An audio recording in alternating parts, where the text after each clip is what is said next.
গুজরাটের আমেদাবাদে ঘটে গেল এক ভয়াবহ বিমান দুর্ঘটনা। এয়ার ইন্ডিয়ার একটি বিমান ভেঙে পড়ে মেঘানী নগরে। বিমানে ছিলেন মোট ২৪১ জন যাত্রী, কিন্তু মাত্র একজনই বেঁচে ফিরেছেন, বাকি সবাই শেষ হয়ে গেছেন চিরতরে। ১২ জুনের এই ভয়াবহ দিন বিমানটি ভেঙে পড়ে বিজে মেডিকেল কলেজের হস্টেলের উপর, যেখানে ছিলেন ডাক্তার, ডাক্তারি ছাত্র আর হাসপাতালের কর্মীরা।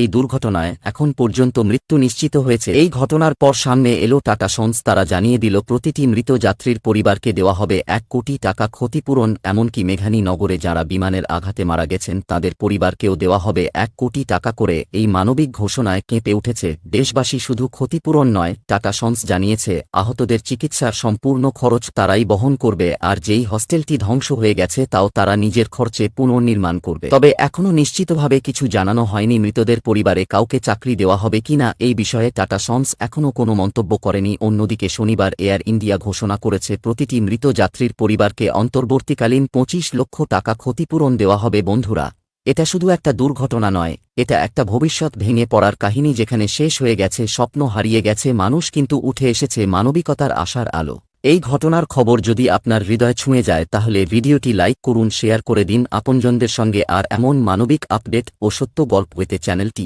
এখনই সাবস্ক্রাইব করুন। আপনার একটি সাবস্ক্রাইব আমাদের পরবর্তী কন্টেন্ট তৈরিতে অনুপ্রেরণা যোগায়। এই ঘটনার পরিবারের জন্য একটা প্রার্থনা জানিয়ে কমেন্টে একটা হৃদয়ের ইমোজি দিন। লাল হার্ট।